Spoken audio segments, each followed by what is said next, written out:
And we're recording. Welcome everybody to UCAD's rehearsal number 2. Whether you're tuning in right now or whether you're tuning in later, this is going to be fun. But we do have a lot to cover. So here is how it's going to go. This is the flight plan for today. Once again, a new template that, once we get the hang of it, this will be normal. But for now, we're just inventing this as we go. So here's how it's going to go. First thing we're going to do is the mix review session. Ha ha ha. That doesn't mean that your recording's got mixed reviews. It means that you're going to be inside the mix and sort of see how it all goes together without the extreme boredom of having to watch me actually do the mix, which is not anywhere near as exciting as it sounds. It's much better to have a sort of a tour of it once it's finished than it is to be there for the long time that it takes to actually grind out a mix, especially with so many tracks. So that's what we're going to do, number 1. And number 2, we're going to get into our new song for this month, which is Summertime, as you know. Perfect timing for many of us who are in summer and experiencing hotter than normal temperatures in many cases. So we'll do that, Summertime. And then the final thing will be to do the special edition prizes for everyone who was participated in Lie-Dee-Die. And then, as we decided together, we voted on this, one lucky person is also going to win a super special 1-of-1 edition. And so we'll do the draw for that here at the very end. Like any good door prize, it'll be at the very end. Okay, let's get to it. I don't know what I'm doing. I'm just going to make this up as we go. Let me see, one more person. Here we go. So how many people have ever done mixing before, or been in on a recording session, or sort of, or seen a recording session, or seen it on YouTube, or something like that? There are sort of 3 main parts to the recording process. The first one is tracking, which is what you guys did. You recorded the parts, and that's what we call tracking in the business, I guess, because it's creating the audio tracks. Once the tracking is finished, then it goes into mixing. Mixing is where usually a different person with a different skill set will mix all the flavors together like a chef, making sure that there's not too much of this and just enough of that, and the whole thing blends together nicely, that one part's not sticking out and that the frequencies are balanced. That's the mixing stage. And then, which is what we're going to look at today. And then the final stage is mastering, which nobody really knows about. Nobody knows how mastering works, except the very few people who are mastering engineers. They all have their own sort of intuitive process, it seems, to do mastering. And you can think of mastering as the lacquer on the the woodworking. You know what it looks like when you got like a bit of woodworking, or somebody's doing some like wood turning, and it's almost done, and you think, wow, that actually looks really good. And then they put that last layer of lacquer on it, and it brings out all the colors and the character of the wood. That's mastering. So mastering is that final process, and we haven't got there yet. We'll probably do that in one big batch at the very end once we have all our mixes done. But what we're going to do right here is look at the mix that I did for Lie-Dee-Die. And to do that, I'm going to try to, this is a lot to come at you all at once here, but I'm going to try to share my screen and share my sound, and let's go. Can you see the massive stack of tracks? Okay, so each one of these tracks is a vocal performance. We're going to start with the vocal stuff. And this is the program that I use. It's called Cubase. And so we're creating this massive stack of vocals. Each one of these lanes being a vocal. And you heard a bit of it already. I teased a bit of it. Here's the very beginning. Let me know if you can hear this on Zoom. Here we go. Is that coming through? No. Okay. I did say share sound, but let me see if this works.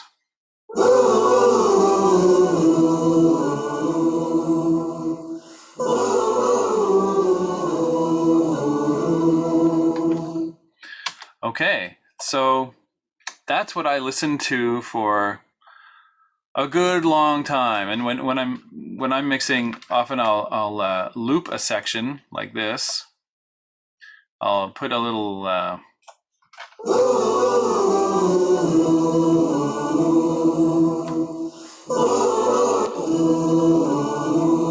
and I'll just listen to it over and over. And we'll just literally loop that same section. And if I pull up this mixer, can you see the mixer on the screen, or is that in a different window? Can you see the mixer with all the little faders going up and down? Yeah. So this is, each one of these faders is a person and their part. Most are at the same level, and some got a little boost. You know, if you're Victoria Vox and you just nail it right out of the park, then I'm probably going to give that part just a little bit of a boost, you know, because it sounds so good. But most everybody is kind of on the same volume level. But you'll see up here, can you see these like little sliders in the top here that I'm sort of running my mouse over right now? I don't know exactly what you can see and what you can't see. Anyway, what these are the panning controls. And you can imagine if you have, you know, I think we have about 45 vocal performances here stacked on top of one another. If they all come straight down the center of the stereo field, it all feels a bit like a log jam, and it doesn't have any breadth. It doesn't have any stereo breadth, and so it doesn't feel like you're really wrapped. It doesn't feel like the mix is wrapped around you. More like you're standing a long way from it and just looking at it way over there. But once you start to put some people over here on the left, a few people not quite so far left, a few people on way over there on the right, and some people not quite so far on the right, then you start to feel like the mix is kind of wrapping around you. And if you put headphones on, and I'm not sure if it'll come across on Zoom, but when you hear the final mix, you'll hear that it kind of wraps around you in a nice way. And then there was like not much going on for the vocalists. Then they come back in again here.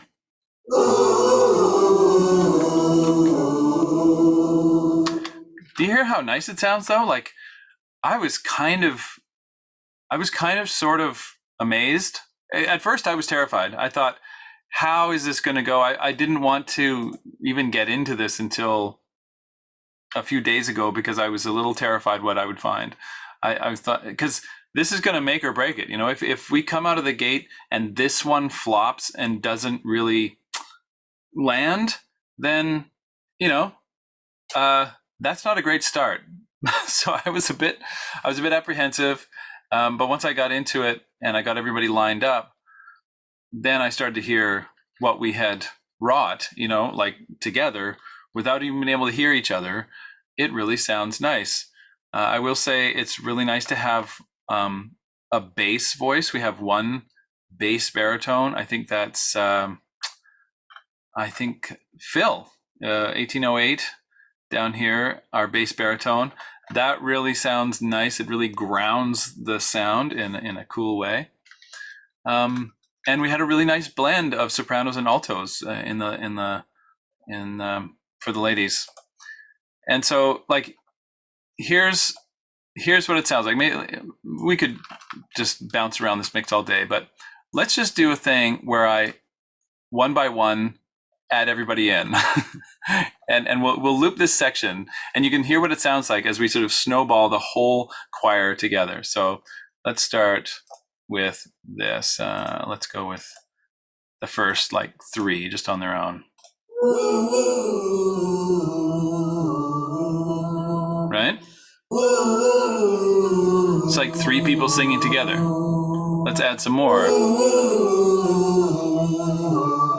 There's 2 more.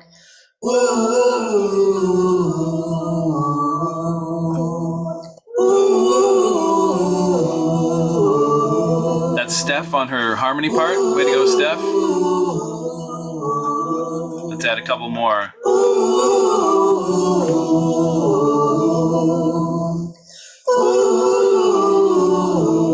And maybe 3 more. How about a few more? Hear how it's starting to blend?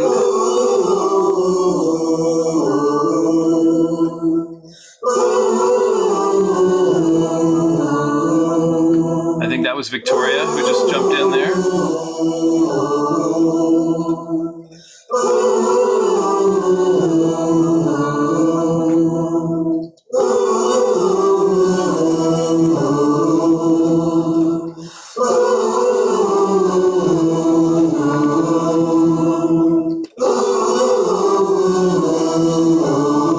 And here comes our bass.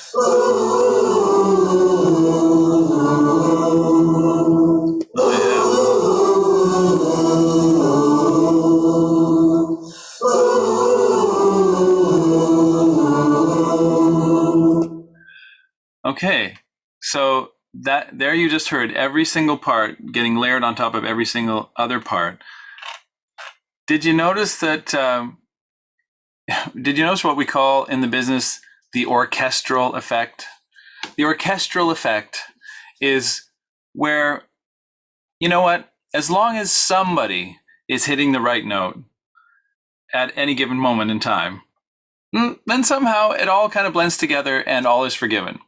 You know, if there were only 2 or 3 people singing this, you would have to be, I don't know, you'd have to be so much more precise. But in a choral situation, in a choir, we have 40 or 50 people like this.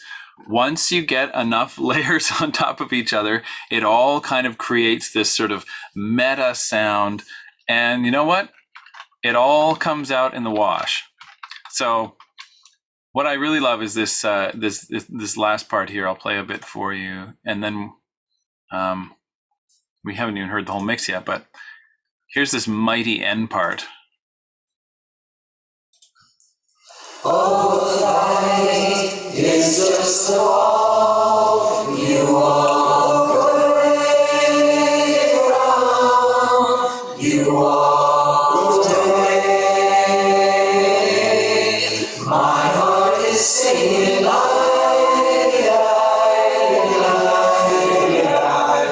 tonight is a stage like a little bird with a broken wing. Might fly again someday. All right, so that's our big sing along at the end. It's great. I wanted you to see that all the parts are in there, all the numbers. Do you notice how nice it is for me to have the naming convention? Do you see how these are all numbered in the same way?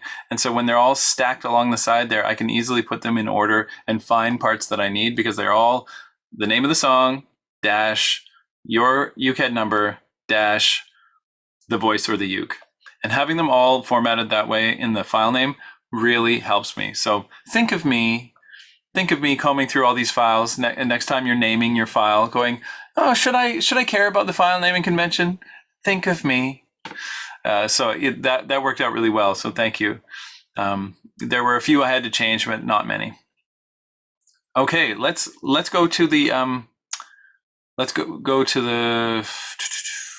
the ukes. I want to give some love to the ukes, and then we'll hear the whole shebang. That's the complete one. Here's the ukes. Okay, so we start off in the same way. And once again, can you hear this when I play it? Oops. I have to activate this. Da-dee-dum-bum. Boom, bing, boom. Here we go. Do you hear this when I play it? Any sound right now? No. Okay. I'll have to do it through the speakers then. That's fine. Okay. So here we go. These are all the ukes playing together. You guys haven't even heard this, have you? Pretty hot. All right. Look at all these parts.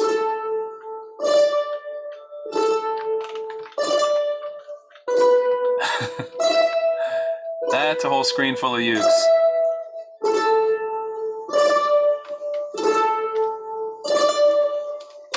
Now, what's really interesting is, like, when you see it from this level, it all kind of looks like it. You know, you can look at the waveform and you can see it goes bong, bong, bong, bong, right? But as you get closer, it starts to look not quite as together, right? Do you see when we get in close, how everybody's kind of like, there's the beat right there. See, 16 is one of the beats. And this is like a photo finish of a 100-meter dash, right?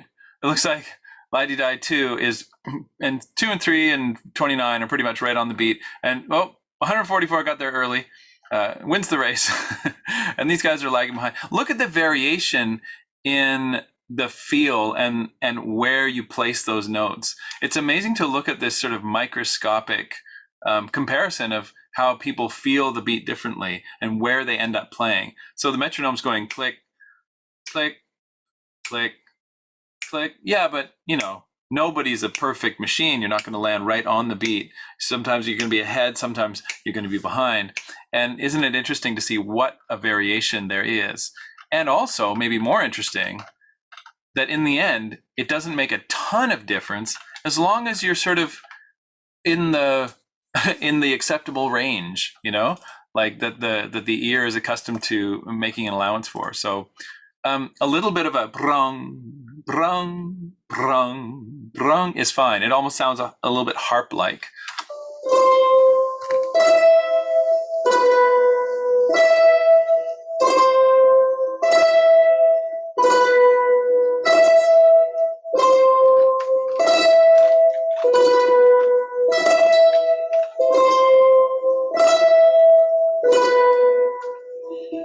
Okay, so that's a lot of bong, bong, bong, bong. You'll notice that there's a big gap here. You see this big gap? I took out one bit where, you know what I mean? My role here is kind of like a film director. You know, you shoot a bunch of footage, but you don't necessarily use all the footage. But it's way better to shoot the footage because you can always cut it out than to realize that you needed some that you didn't shoot. And so there was one section there, I'll point it out maybe in the final mix, where I just muted all of the ukes. I felt that it was too much. We needed a little break from the ukes, and then we could come back fresh again. So there were little decisions like that I made along the way that were more than mixing. They were also a little bit of arranging decisions. But are you guys ready, now that you've seen a bit of a tour of how it looks and sounds? Are you ready for the whole thing? Yeah, let's do it. Now, what I'd love is to not just play it through my speakers, but actually play it through, like, stream it through Zoom so that you can actually hear. Let's see if I can do that. Because recordings, exported, mastered audio. Let's see if this works. Whoa, that's super loud. Boom. Let me see if I can share that window with you guys. I really hope this works because it'll give you a much cleaner sound rather than it going through my speakers. And I hope you have headphones, because if you do, you'll hear the mix better. If I play this by a show of thumbs, can you hear it? Ooh, okay. We're in the money. Okay. I don't know why it's not giving me my progress bar there.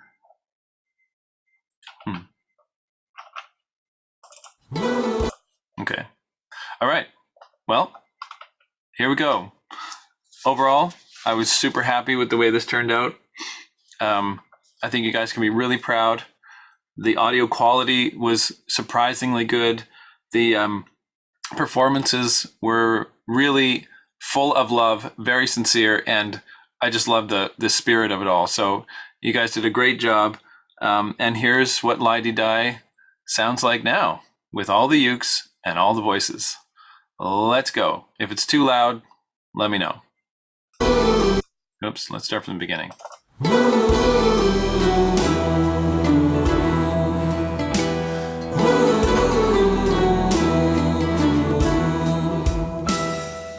Glass elevators, tightrope serenaders, nothing could ever compare with the height that you took me to, with your I love yous, and with the smell of your hair. Rumbling like a rocket, powerless to stop it, bright as a night in Times Square. My worries grew smaller the higher we flew. I didn't have time to be scared, but a flight is just a fall you walk away from. You walked away, and my heart is singing like did I tonight in its cage, like a little bird with a broken wing who might fly again someday.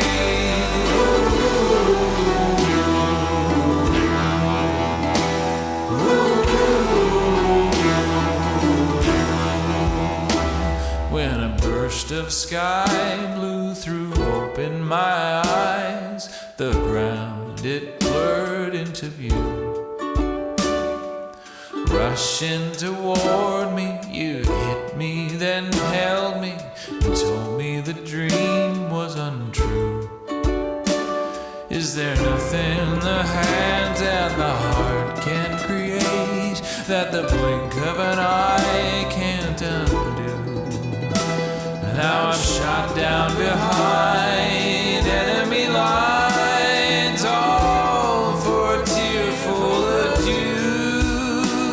But a flight is just a fall you walk away from.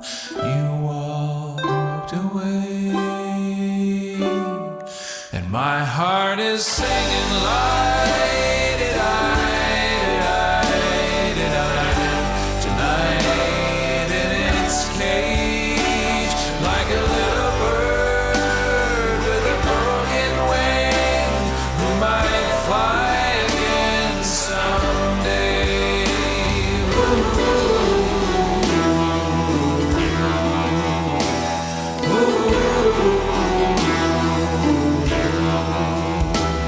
Now my heart is like leather, tough as the desert, worn as a medicine ball.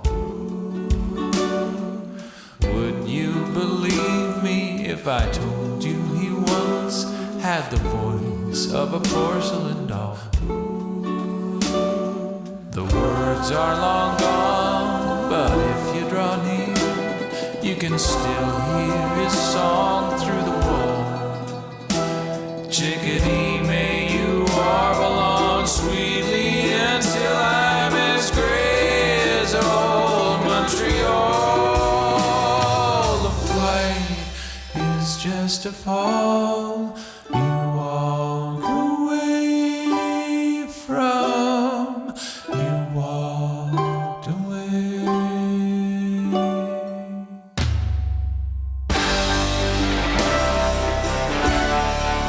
My heart is singing.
Oh, yeah. You heard it here first, literally. Way to go, everybody. Silent cheer for everyone. That was epic. The ending, when the whole choir comes in, it's just like, what is that? The first time I heard it, I was just like, it was totally emotional. The first time I heard that come back through the speakers and like everybody singing together. Because I was kind of torn about like, should we all sing the chorus every time? And I'm still a tiny bit torn, but the payoff, having it just on the ending there, is so good. And, because it's a pretty long song, and anybody who gives up 5 minutes of their life is like, this better be worth it by the end.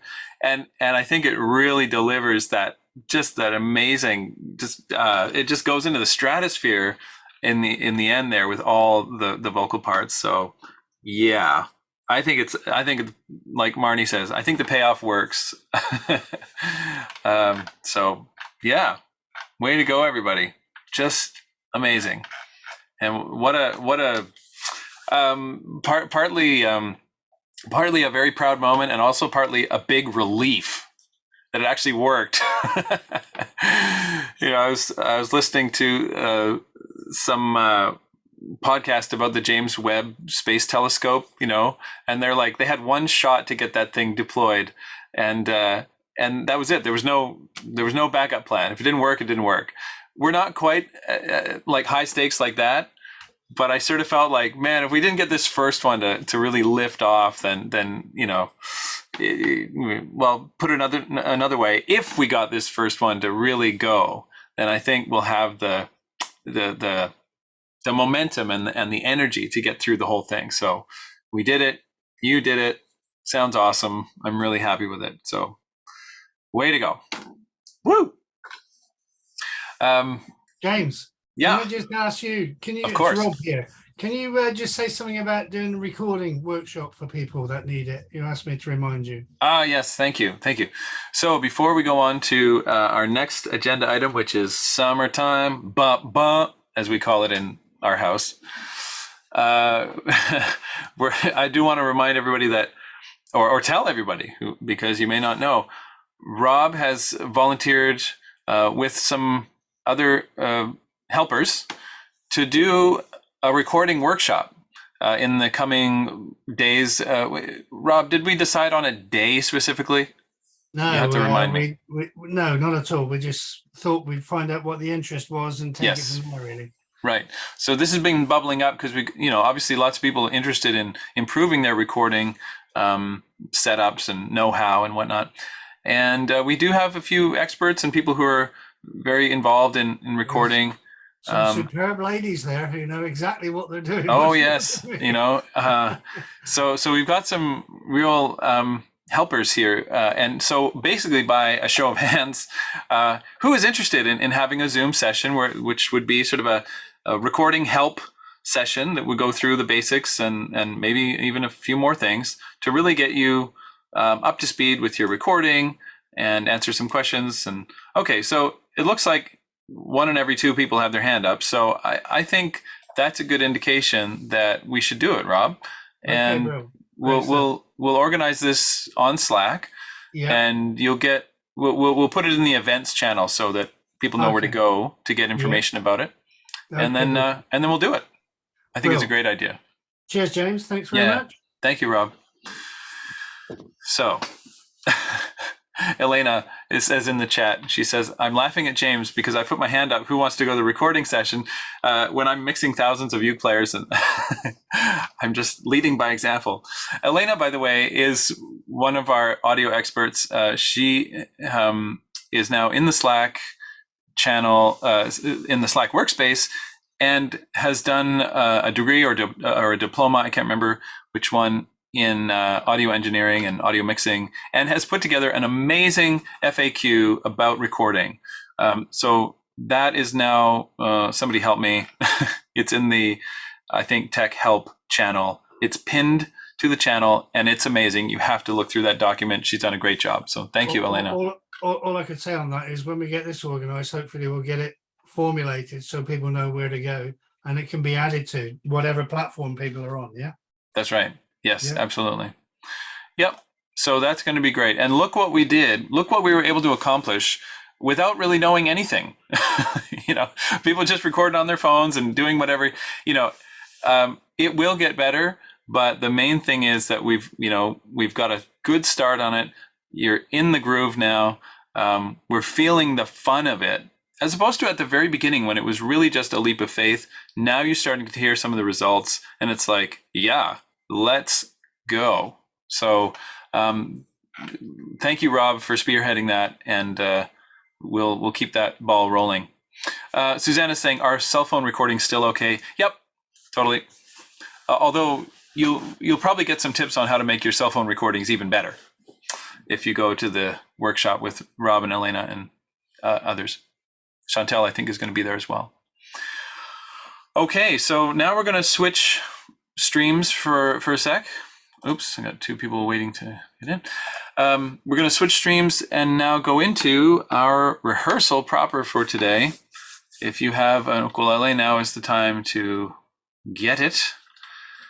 And tune, hold on, let me see if I can get an actual note here without unplugging my headphones. Not bad, not bad.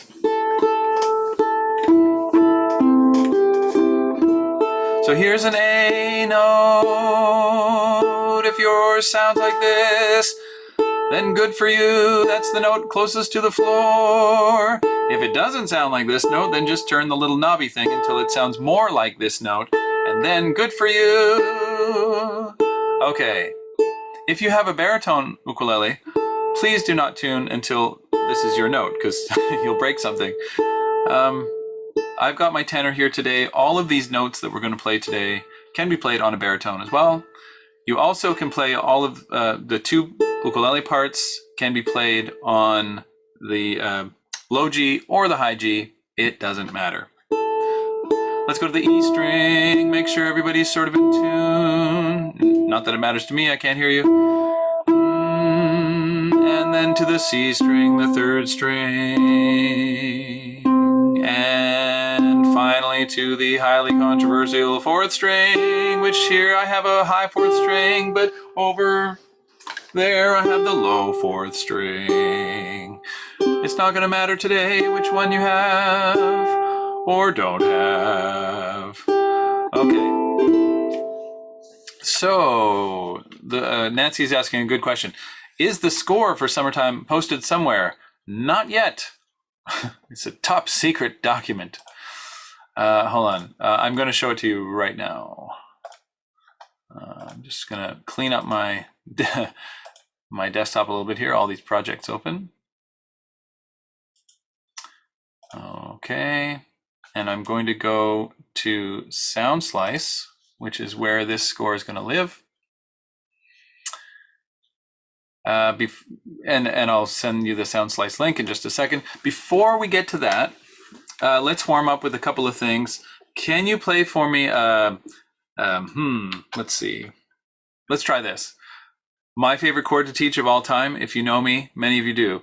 You know what my favorite chord to teach is, and that is C7. Sandra's already got it. First finger on the first fret of the first string. It's the easiest chord to teach. It's one of the easiest chords to play.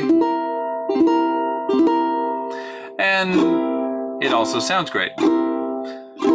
And my son was playing and singing Lime in the Coconut all weekend, last weekend, because he learned this chord. He thought it was great. It is great. And that's not the chord we want for today. It's just a start. If we jump that first finger over to the next string, the second string, a little out tune, we get this lovely F add 9 chord. That's the one that Cheryl thought I was going to say first. That's still not the chord we want for today. Where is he going with this? If you take that first finger and you jump it one more string over, to the C string, we get which chord? I know it's hard to type and play at the same time, isn't it? Okay, Mervy's got it. A7.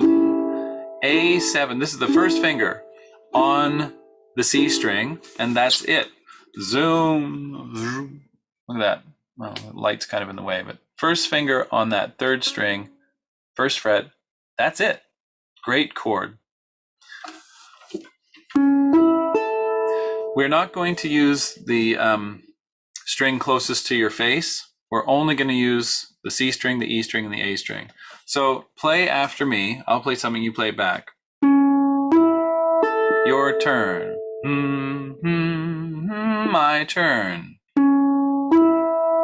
Your turn. This is the A7 chord played from the third string down to the first string. Your turn. My turn. Yes, I'm playing 3 notes, but I don't have to move my hand. I just have to set up that A7 chord and play 1 string at a time, ignoring the string closest to my face. Does that make sense? Okay. And that is a big part of the part that you're going to learn for summertime. The next chord you're going to need, because as you'll see, this tune, Summertime, is really different than Lie-Dee-Di. Lie-Dee-Di was more like a conventional song with like a narrative, verses, choruses, parts that come in and out. Summertime, and hey, it's not my fault that you guys chose this second, right? This was a democratic vote here. You guys chose Summertime second. It's totally, completely, utterly different in spirit from Lie-Dee-Di.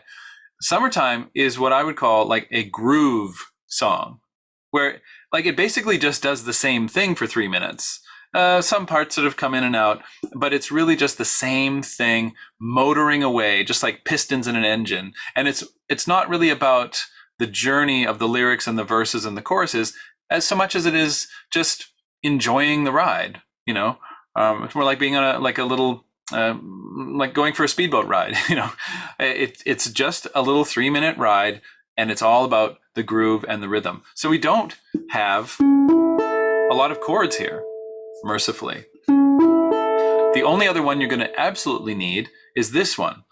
We could call this B minor, which is just the first finger. You can do it with 1 finger if you want, lying down across the second fret. Once again, we're going to ignore the 4th string. You can cover that whole thing if you really feel like it, but I'm not going to, because I'm not going to use that string. So it's just the 2nd fret, the 2nd fret, and the 2nd fret. And if I play that, once again, starting from the C string, I get this. Try it. 1, 2 with me now. 2nd fret, 2nd fret, 2nd fret. It's just straight across on the 2nd fret without using the 4th string. Your turn. Kind of sounds like dog has fleas, doesn't it? Now, if we go back and forth between those 2, we get, and then, actually makes a really nice little combination of sounds. And with a bit of practice, you can really do this with 1 finger. First, the 1 finger is just playing 1 note, and then that 1 finger is lying down over 3 strings, but say, you can still play it with just that 1 finger. And once you've done this 894 times, it will feel totally natural. And this is the basis for the part that you're going to be playing in Summertime. That's not the only thing that you can do, but it's the entry point.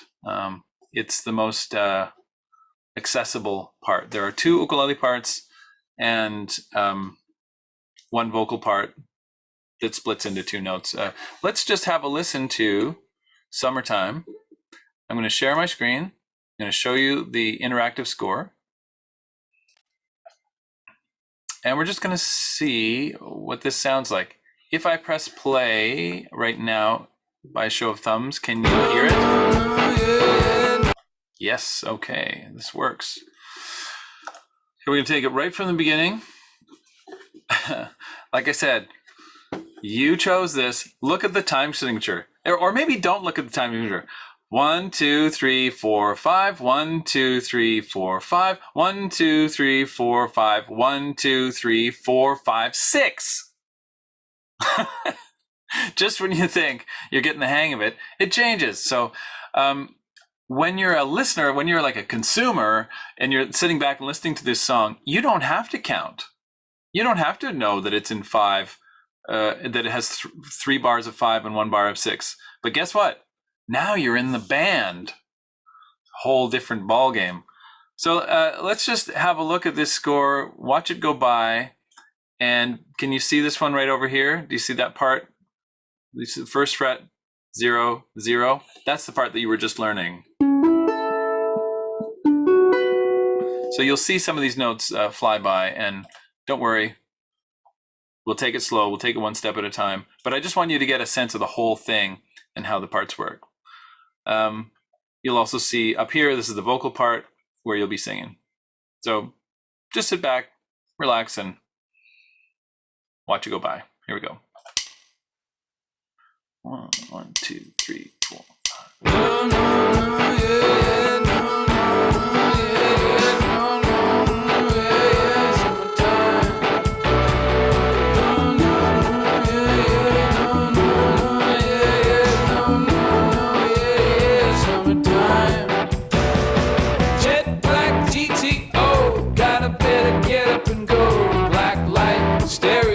Summertime. Hey, hey, what do you know? Everybody's at the show. Easy come, easy go. Summertime.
All right. Very different type of song. It's like repetitive and just sort of groove based. rather than being verse, chorus, story time kind of a song. Okay. Any questions? Because I could just like blab on about this for forever, but are there any things that jump out at you right away? Can I just ask you, James? Yep. You recommended, and I think it's really important. This use the guide track when you're recording rather than sound slice. Yes. Yeah. That's a good point. Basically, it comes down to this: sound slice for practice, but the guide track for recording. Sound slice is great because you can speed it up, you can slow it down. You can loop sections if you want. But when it comes to actually recording, don't play along with the sound slice, because if your internet has a little glitch, then it can throw off your whole timing with regard to the, all the other players on the track. So, okay, so that's a good point. We haven't talked at all about the vocal part, and Stefan is asking about the vocal part. So his question is, can we sing harmony? On this, no, yeah, no, yeah. If there's a harmony that really jumps out at you and you want to do it, go for it. That's what some people did on Lady Die. They just couldn't help themselves, and they came up with these harmony parts, and in the end, it worked out great. So if you're hearing a harmony part, just do it. If you're not hearing a harmony part, then just sing what's there, which is what I'm singing in the recording. So if you just sing along with me, and it'll be great. In terms of the vocal part, when it gets to what I'm calling the chorus, such as it is, I mean, it's not much of a chorus, but it's, summertime, summertime, summertime, this part right here. There are two options. You can do the low part or the high part. What is it? Summertime, summertime, or summertime, summertime. It's up to you which one you want to do. Just because they're written together like this does not mean I'm expecting you to sing both at the same time. It's not like I want you to whistle one and sing the other, simultaneously. That's just one of those parts where you choose either the upper note or the lower note, and you just go for it. Maybe one appeals to you more or is more in your vocal range. Whatever works for you. Now, the other thing, I don't know why there's so many yeahs on top of each other there. I'll fix that. The other thing is we didn't talk about the uke part that harmonizes. Paul is asking about this, and a couple others in the chat. Brian is asking about it. There are two uke parts, and because the score gets a little bit, how do I get rid of the chat? The score gets a little bit, busy. Remember, you can do this. This is so important and so cool that we can do this. You go down to that little gear in the bottom right-hand corner. I hope you can see it on Zoom. Maybe you can, maybe you can't. You hit that gear, and what it allows you to do is to solo the part that you're interested in. See where it says instrument appearance here? If I'm just interested in the vocal and I have no interest in playing the uke, I can just solo the vocals, and then I don't have to look at all that jumbly stuff that's confusing me.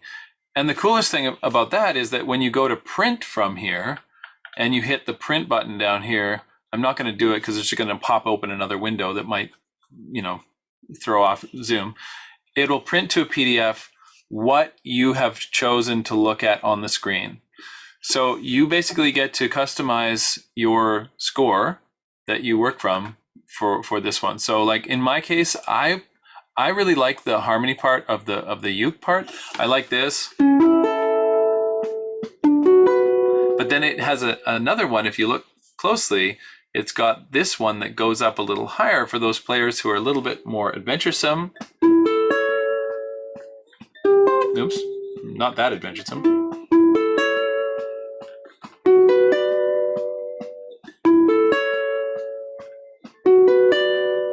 and those tabs are there for those of you who want to climb up the fretboard a little bit.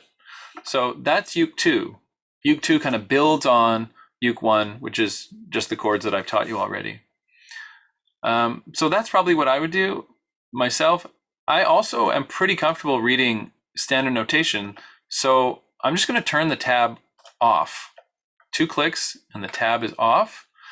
Now I can print that part, and it's going to fit on probably 2 pages. And instead of trying to print the whole thing, which is maybe going to fit on 6 pages, I can just choose what I want to see and just print that much. So that's kind of cool. So yeah, let me just check if there's any more burning questions in the chat. And the guide track and score, thank you, Sherry, will be available for download on Slack. I have a question for you. And my question is, although it created a tiny bit of confusion last time, I posted a PDF, like a nicely formatted PDF, and we also had Sound Slice. For some people, that was confusing because they didn't know why the PDF wasn't playing the music, and when they went to Sound Slice, they didn't know why it wasn't printing, nicely. In spite of that slight confusion, would you still like the PDF in all its glory, on Slack? Or are you comfortable printing your own score from Sound Slice, just of the part that you want to play? Who, by show of hands, who still wants both? Who still wants both? I guess you could put in the chat, both. Okay. I see both. Steph Payne says, I'm good, but everyone else says both. Okay. No, that's fine. I get the picture. Both. Magda says paperless. That's a good point. You don't have to print it. You can also read the PDF off your device or off your computer. But I will put the PDF in the recordings channel as well as the link to the Sound Slice. Once again, Sound Slice for practice, guide track for recording. Okay, let me pick up a couple more questions here. Brian says, can we record 3 separate parts? Like if we really love this and we want to do all of the parts? Sure. That's fine. In fact, if you're that keen, it also increases your chances of winning that extra special, super special edition UCAD, because you get a ticket for every file you submit, right? So if you if you do the voice and the uke, you're twice as likely to get in on that. So here we go. Mary is asking, should we use anything other than just clean signal, or should we? Do you want us to rip it up and get bluesy and high gain or anything? I would prefer that you keep it clean, because that part, that ba-da-dee,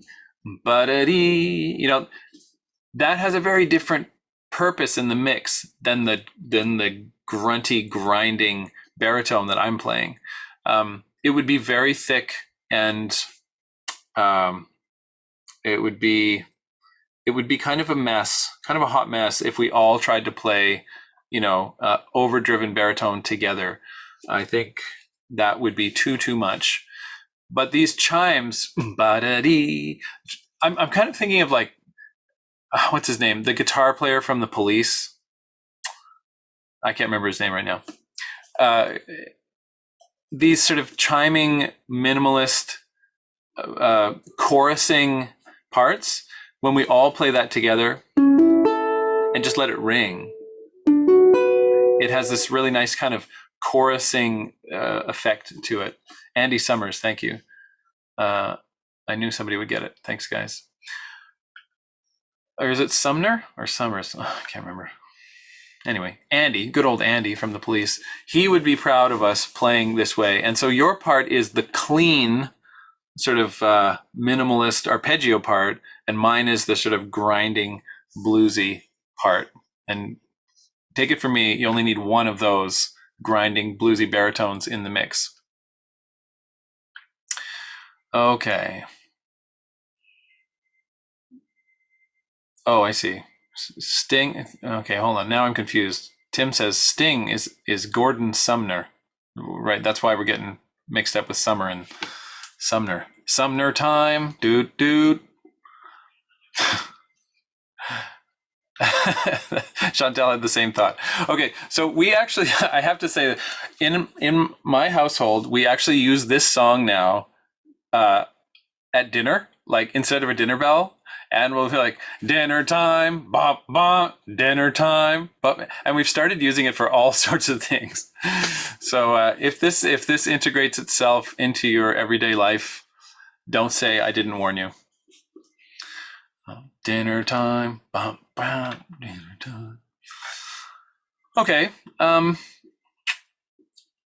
Well, I'm feeling pretty good about this. You don't need to know every single note right now. Obviously, this is just a first kick at the can. Don't forget, if you're looking for a virtual fretboard to literally show you your part, you can click on that fretboard icon and it will play it for you visually, so you can see exactly what notes and exactly which positions. It's pretty amazing, these interactive scores. Lots of learning tools for you there. Everybody's going to be on Slack sharing ideas and figuring this out. I think, not to jinx anything, but I think the most tricky part of this is obviously the timing, because the notes, once you get them, like there's only 2 chords. The hard part is the timing. And so just take it easy. Spend a few days with the part on its own. I would say spend a little bit of time with this interactive score at like 80 or 90% speed. Here's what it sounds like at 80% speed.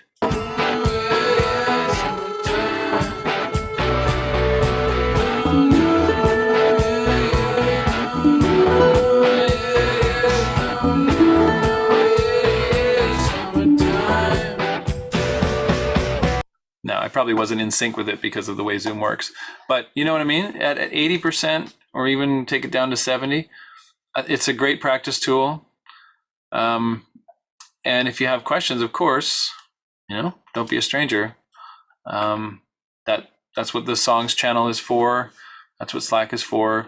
And we have time, I'll post the deadline, but it won't be for 3 weeks until you absolutely have to have your parts in. So any other questions before we move along? Oh, there are some questions and comments. Oh yeah, Mark says, I love playing your summertime arrangement from Duets for One. That's funny because I've been playing it a lot lately too. I think it's the temperature these days. Right? Nice. Thanks. Elena says, do you want the notes to ring out or should you mute after playing? I'd like them to ring out. This part is really, really ringy. So let the parts ring out. Let the notes ring out. It'll give them the chance to sort of blend with each other. It's nice. Love is saying, could you show us the chords you're playing in the BEBE tuning? I don't know if I have one here. I think I do, actually. So some of you will know that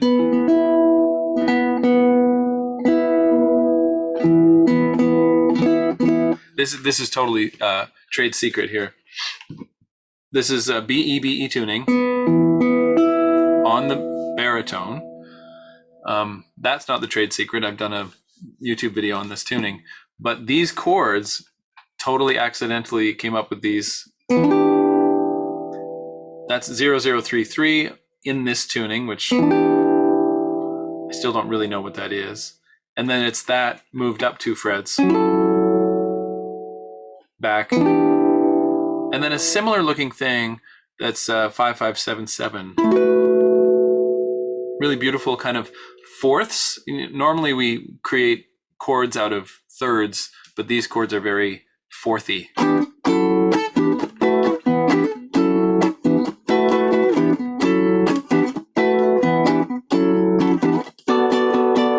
And that's another one. I think it's 7 7 10 10. Very odd feeling, very odd sound, but in this tuning, it just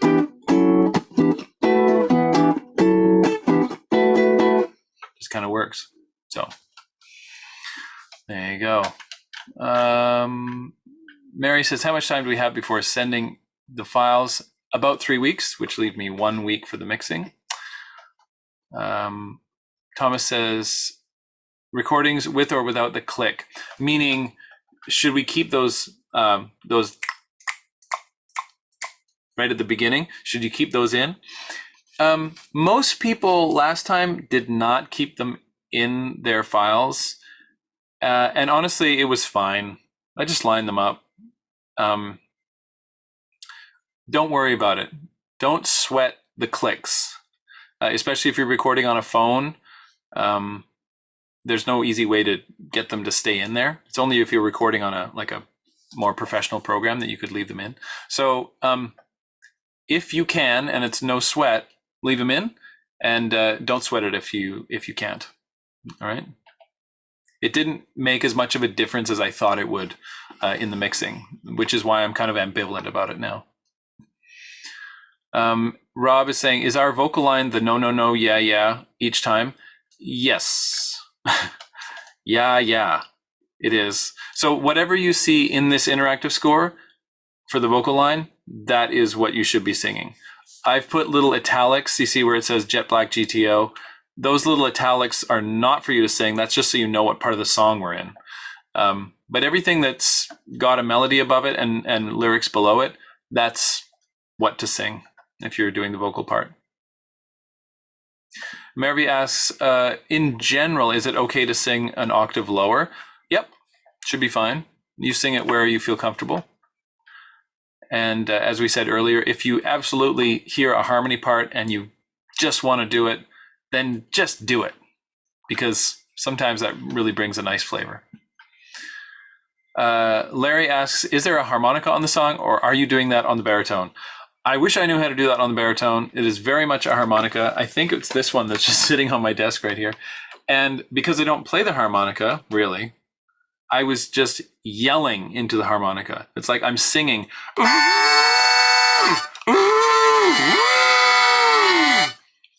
Which is why you hear that weird overtone happening. Like I'm not even trying to play the harmonica. It just happens to be in front of my mouth while I'm singing and sometimes yelling. I thought it was a cool sound. So. Jen is asking for due date. I just don't have my calendar in front of me, but it'll be about 3 weeks from now. Marnie's asking about female / estrogen voices. Do you want this sung in the B4 range or the B3 range, or both? Similar to what Mervy was saying, the octave is up to you. Whatever feels best for your voice, just do that. We had a whole spread of octaves in the last piece, and it worked out just fine. Oh, okay. Steph says, stop sharing. Oversharing your screen. Okay. Fine. Okay. Let's see. Singing. Okay. Elena is asking for singing. Do you want just the no, no, yeah, yeah part? The no, no, no, yeah, yeah part, and the part that goes summertime, summertime, that part as well. Okay. Not exactly as melodically interesting as the last tune, but hey, it is what it is. Okay. Tech talk. Yeah, Rob says, I have no idea how to keep the clicks in there. And like I said, don't sweat the clicks. Okay, Marianne's asking about where the files are going to be, and that's a good segue to wrapping this part of the session up. The files and the links and the everything about this song is going to be on the songs channel in Slack. I know not everybody's on Slack, so I'm also going to send out the replay of this video along with those files and links in an email as well. So email and Slack, it'll all be there. Give me an hour or so to get that all together, and then it'll all be there. Okay, only one thing left to do, and that is to give away a super special UCAD. I should start by saying every single person who submitted a file for Li-Di is going to get the Li-Di Special Edition UCAD, which you've probably seen. I actually have it on my other computer. It's the one with the bird flying away. So everybody will get, everybody who's submitted will get that one. You'll get it as a high-res 4K image by email. This will be in the coming days because we have to get that spreadsheet of everybody who did a submission together. Chris is going to help me with that, and he's away right now. So if you have previously requested an NFT because you have a wallet, we're just going to assume that you would also like to have this special edition as an NFT. So we're going to send it to you as a special edition NFT. If you've never sent us your wallet address before and you would like it, well, then let us know, and we'll also send you that special edition as an NFT. What else? Oh, yes, but by popular demand, there will be one super special edition, and we're going to draw for that right now. I think I know how to do this. So I'm going to share again. Sorry, Steph. And these are all the files that were submitted.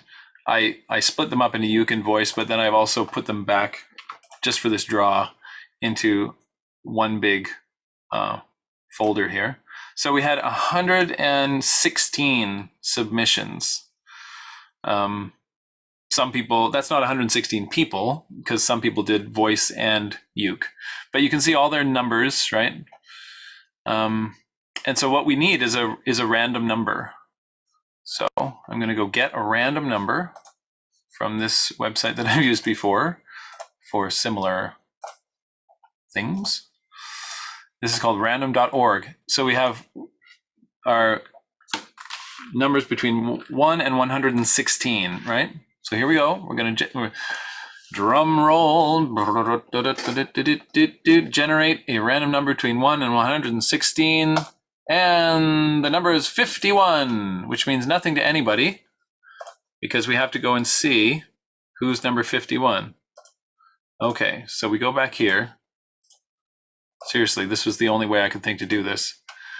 And then we're going to go, okay, we can count together. 1, 2, 3, 4, 5, 6, 7, 8, 9, 10, 11, 12, 13, 14, 15, 16, 17, 18, 19, 20, 21, 22, 23, 24, 25, 26, 27, 28, 29, 30, 31, 32, 33, 34, 35, 36, 37, 38, 39, 40, 41, 42, 43, 44, 45, 46, 47, 48, 49, 50, 51.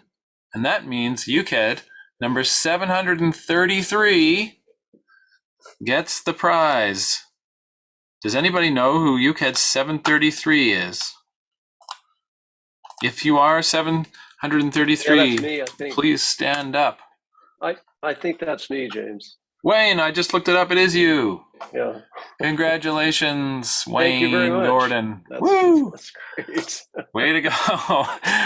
You get the super special limited edition Li-Di UCAD. Way to go, Wayne. Day. It's your lucky day. You couldn't have gone to a better home. Okay, so that concludes our festivities for today. That's a lot to get through, but hey, it's a lot to get through. So that's all there is to it. Thanks so much, everybody. That was really fun to do the mix review and that amazing reveal. It's really fun to get into our next song, and congratulations to everyone who got the special edition, and to Wayne for getting the super special edition. I'll see everybody on Slack, and if not, then you'll get an email from me, and let's just keep on rocking, folks. This is turning into the real deal. Thank you so much for being part of it, and I'll see you soon. Thanks. Way to go, you kids. Thank you. Bye-bye. Have fun. Keep on strumming. Bye. Have fun. Merci. Bye. You're welcome. Bye-bye. Bye-bye. Thanks, James. You're welcome. Thank you, guys. Bye, everybody. Bye-bye. Thanks and bye. Bye. See you soon. Bye-bye. Bye. Alrighty. I'm signing off. Thanks, guys. See you soon. Bye. Bye-bye.